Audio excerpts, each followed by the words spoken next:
ओम तव कथामृतम तप्त जीवनम कविभिडीडितं कल्मषापहं श्रवणमंगलम श्रीमदाततं भुवि गृह्णन्ति ये भूरिदा जनाः।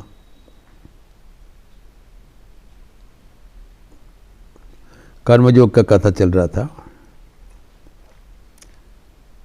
भगवद गीता में श्री कृष्ण ने इसका विस्तारित चर्चा किया है, जो कि हमारे लिए कर्म के बारे में समझना बहुत आसान हो रहा है। अभी हम देखें कि भगवान निरंतर कर्म कर रहे हैं, जबकि उनका कर्म करने का कोई मतलब नहीं है। औरों के लिए, सबके लिए कर्म में प्ररोचित करने के लिए खुद एक उदाहरण प्रस्तुत कर रहे हैं। लेकिन हम लोग ये चर्चा किया कि भगवान का तो कोई कामना वासना है नहीं, तो कोई कामना चरितार्थ करने के लिए कर्म नहीं कर रहे हैं। उनका कर्म तो निष्काम कर्म है, जबकि आम जनता का, साधारण व्यक्ति का कर्म सकाम कर्म है। तब ये समझने की बात है, अगर भगवान सबके लिए निष्काम कर्म का ही एक प्रवर्तन करे तो कर नहीं पाएगा। जिसका भीतर में कामना वासना है वो कैसे निष्काम कर्म करेगा? तो क्या करेगा? वो कर्म ही छोड़ देगा। निष्काम कर्म कर नहीं पाएंगे। सकाम कर्म में उसको अगर रोक लगा दिया जाए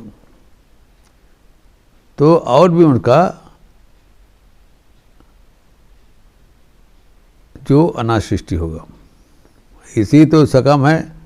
फिर कर्म अगर छोड़ दे तो घोर तमोगुण में गिर जाएगा। जो कर्म जो में कहा गया ना कि माते संगस्तु अकर्मणि, may you never be without work. कर्म करते चलो, सकाम कर्म ही करो।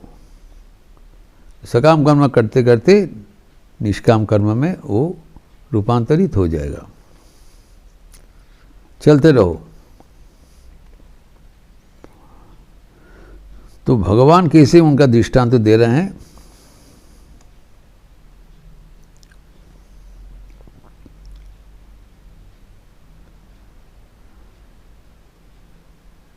सक्ता कर्मणि जदिद्वांशो कुर्वन्ति भर्तर्षभ। जो आसक्ति के साथ जो कर्म करते हैं, सक्ता कर्मणि अविद्वांसो यथा कुर्वन्ति भारत।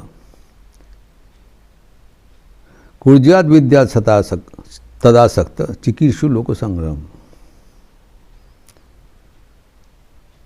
कुर्याद विद्यान तथासक्तो, जो आसक्ति रही सहित, जैसे अज्ञानी व्यक्ति अविद्वांसो जैसे कर्म करते हैं, तो अपना जो कामना वासना चरितार्थ करने के लिए जैसे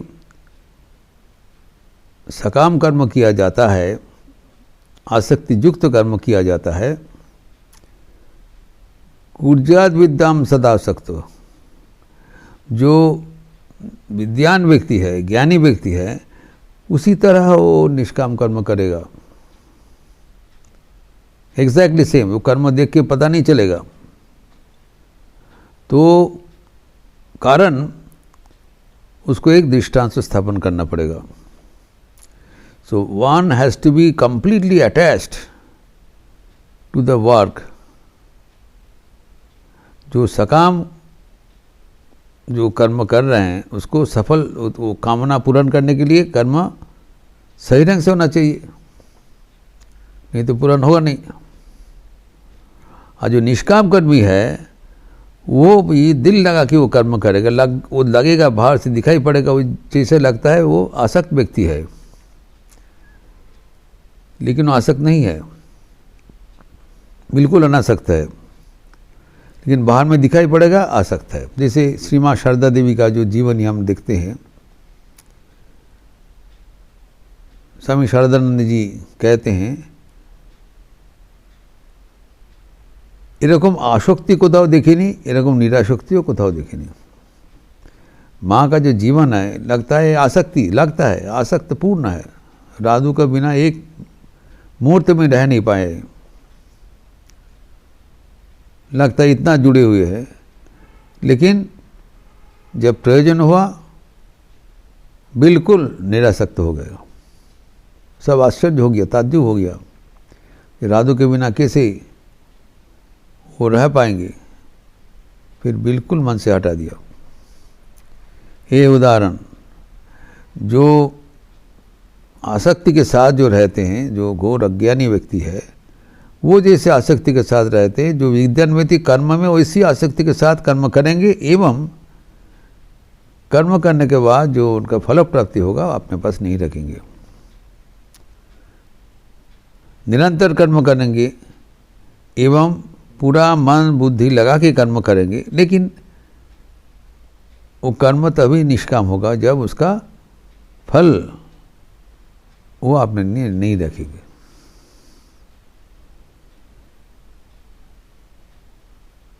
तो ये जो कर्म का करने का जो तरीका है, फिर परवर्ती श्लोक में भी और परिष्कार करके बताते, न बुद्धि भी तो जनयेत अज्ञानम कर्म संगिनाम जोशोए सर्वकर्माणि विद्यान युक्त समाचरण। तो ये इनका बुद्धिभेद उत्पन्न नहीं करेंगे। बुद्धिभेद मतलब those who are engaged in work they should, जो उनके एनकरेज करना चाहिए, तुम जो कर्म कर रहा है वही ठीक है, कर्म करते रहो। अगर उनको कह दिया जाए ये कर्म तुम सकाम कर्म तुम्हारे लिए ईश्वर प्राप्ति के हेतु नहीं बनेगा,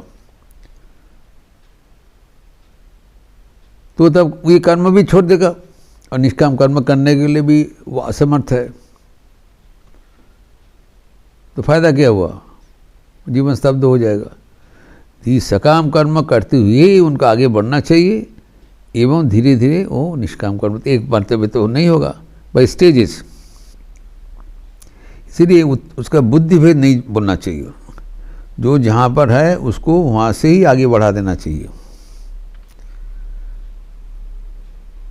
अगर अचानक उसको एकदम हाई आइडियल दे दें तो जीवन में प्रतिपालन नहीं कर पाएंगे। इसलिए no one should confuse others by thrusting upon them their way of life।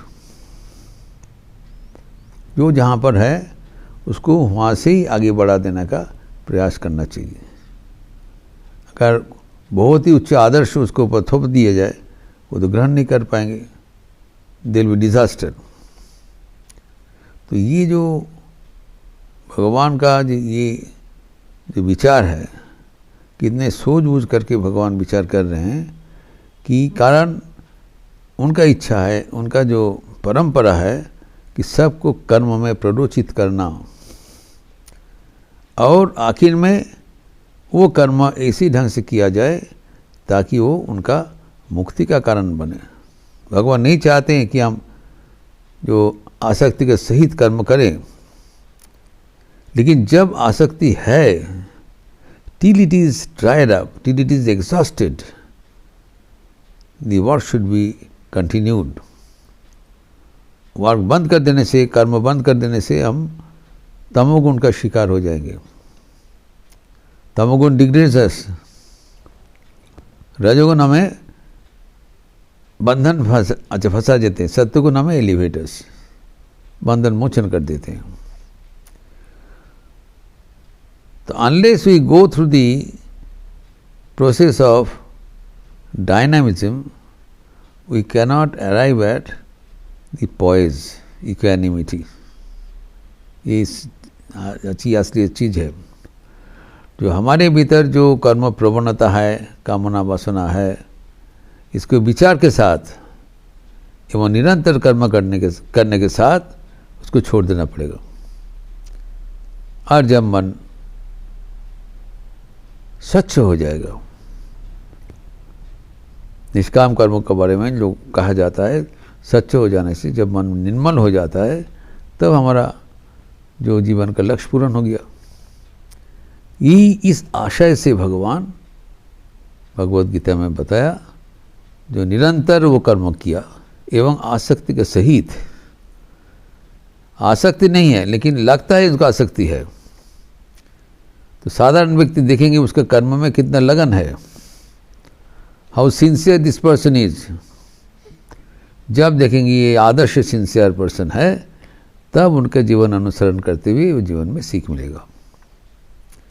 तो हम देखते हैं कि भगवान श्री रामकृष्ण का ऐसे एक अनूठा जीवन है, जो कि सर्वदा निरंतर कर्म करते हुए मुहुर्मुहु समाधि में चले जाते हैं, एवं जो अलौकिक उनका जो अतिचेतन अवस्था में उन्नीत होकर भगवान के साथ युक्त हो जाते हैं। तो कैसे भगवान श्री रामकृष्ण, ये तो श्री कृष्ण की बात हुआ, कैसे भगवान श्री रामकृष्ण अपने जीवन में कर्मयोग का अभ्यास किया था, संक्षिप्त रूप से उसका भी चर्चा होना चाहिए इस प्रसंग में, जो कि अगले दिन करेंगे। ओम शांति शांति शांति। हरि ओम तत्सत। श्री रामकृष्णार्पणमस्तु। आज मंगलवार की अवसर है। उमाशंकर व्यास जी का रामचरितमानस जारी है, 5 दिन तक चलेगा, और एक ही विषय पर बोलेंगे, सेवा के सर्वोच्च आदर्श श्री हनुमान जी। रामचरितमानस के आधार पर, एवं वो हनुमान जी के साथ स्वामी विवेकानंद की तुलना करके वो समझाएंगे कि जीवन में परिपूर्णता लाने के लिए हनुमान जी का जैसे समर्पण होना चाहिए, क्योंकि स्वामी विवेकानंद भी अपने जीवन में करके दिखाया कैसे सेवा होना चाहिए। बड़ा रोचक प्रसंग है, जो कि हम अगले दिन चर्चा करेंगे। अच्छा रहिए, स्वस्थ रहिए, आनंद में रहिए। नमस्कार।